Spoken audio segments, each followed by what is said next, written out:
Hi ළමයි welcome ටු පිංචි kitchen. කොහොමද ඉතින් ඔයාලට? අද මම ඔයාලට කියලා දෙන්න යන්නේ රසම රස චිකන් කරියක් හදාගන්නේ කොහොමද කියලා. මේ චිකන් කරි එක ගෑවුණු තන කන්න පුළුවන්. හරිම රසයි, හරිම සුවඳයි. පේනව නේද ඔයාලට ඒකේ පාට? මේක ළමයි හදන්නත් හරිම ලේසි. ඉතින් ගොඩක් රසට ලස්සන පාටට මේ චිකන් කරි එක හදන්නේ කොහොමද කියලා අපි බලමුද?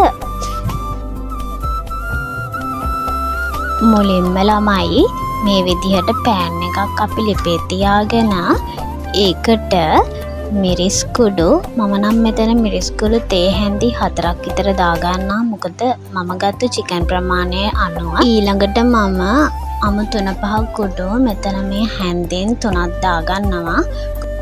ගොඩක් වෙලාවට අපි මිරිස් කුඩු වලට වඩා අඩුවෙන් තමයි 3-5 කුඩු අපි දාගන්නේ.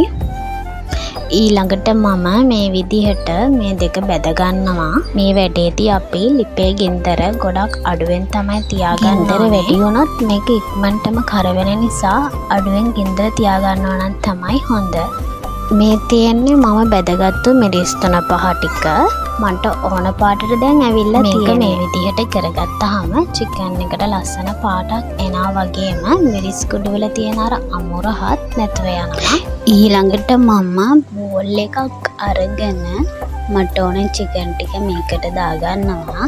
මෙතනදී මම චිකන් කිලෝ එකට වඩා පොඩ්ඩක් අඩුවෙන් තමයි අරන් තියෙන්නේ. සාමාන්‍යයෙන් ගොඩක් ලොකු කෑලිත් නෙමේ, ගොඩක් පොඩි කෑලිත් නෙමේ, ඒ අතරමැදි වගේ සාමාන්‍ය කෑලි තමයි මම කපා ගත්තේ. ඊළඟට මම කලින් බැදගත්තු මිරිස් 3-5කින් ටිකක් දාගන්නවා මේ. ඊළඟට ලුණු කුඩු ටිකක්, ඊළඟට කහ කුඩු ටිකක්,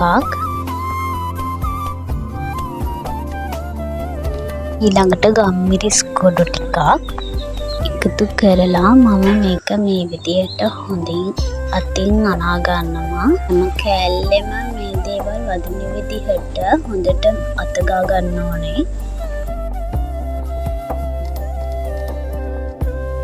මේ තියෙන්නේ මම මිරිස් 3-5 අත ගාගත්තු මගේ චිකන් එක. ඒක සීසන් කරගන්න ඕන නිසා විනාඩි 10ක් මම ඒක මේ විදිහට තියාගන්න. දැන් මම යන්නේ ඒකට ඕන කරන ලුණු, අමු මිරිස් ඒ දේවල් ටික කපා ගන්න. මේ වැඩේ කරන වෙලේ එක්කෙනෙක් කෙනා මට උදව් වෙන්න. ඔයාලට පේනවද චූටි අත? හරි. දැන් මම ඊළඟට මේකට ඕන ඉඟුරු, සුදු ලුණු, කුරුඳු පොතු, එනසාල්, කරාබු නැටි ඒ ටික තලා ගන්නයි යන්නේ. මේ තියෙන්නේ මම ඒ තලාගත්තු ටික.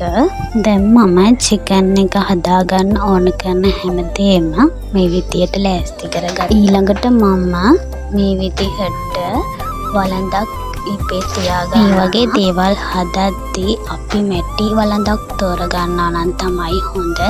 මොකද එහෙම කරාම අපි හදන මේ චිකන් එක ගොඩාක් රසවත්. ඊළඟට මම මේකට මේ විදිහට පොල් තෙල් ටිකක් එකතු කරගන්නවා. තෙල් ටික රත් වුණාට පස්සේ මුලින්ම මම මේකට අබ ටිකක් දාගන්නවා. ඊළඟට මම තලාගත්තු ඉඟුරු, සුදු ලුණු ඒ ටික එකතු කරගන්නවා.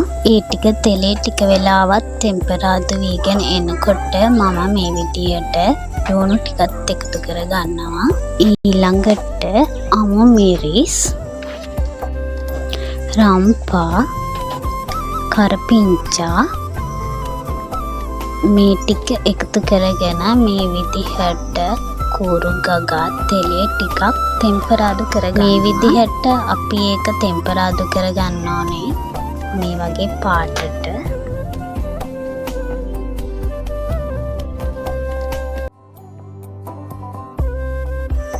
ඊළඟට මම මේකට ආයත් සැරයක් මිරිස් කුඩු ටිකක් එකතු කරගන්නවා. ඊළඟට මේක හොඳට අපි කලවම් කරගන්න ඕනේ තෙලේ මේක තෙම්පරාදු කරගන්න ඕනේ මේ පාට වෙනකම්.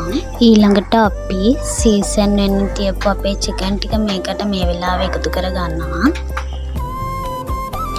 මේක ළමයි හොඳට මේ වෙලාවේ කලවම් කරගන්න ඕනේ අපේ තෙම්පරාදුවත් එක්ක මේක කලවම් වෙන විදිහට මේ වගේ හොඳට මේක කලවම් කරගන්න ඕනේ. මේ වෙලාවේ මේකෙන් මාරම සුවඳක් එන්නේ ළමයි. දැන් මම තලාගත්තු ගොරක කෑල්ලක් එකතු කරගන්නවා මේක. අන්තිමටම මම අර අපි චිකන් එක සීසන් කරගත්තු බෝල් එකටම වතුර ටිකක් දාලා මේ විදියට චිකන් එකට එකතු කරගන්නවා. ටික වෙලාවක් අපි මේක මේ විදියට ලිපේ තියාගන්න ඕනේ.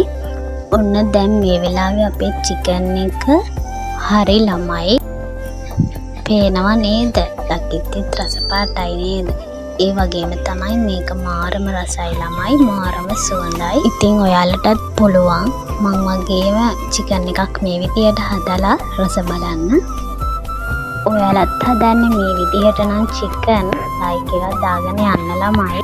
තව වෙනස් විදිහකට හදනවා නම් ඒකත් තවත් මේ වගේ රසම රස රෙසිපි එකකින් ආයෙත් මාව බලාගෙනයි අහගෙන හිටපු ඔයාලා හැමෝටම ගොඩක් ආදරෙයි.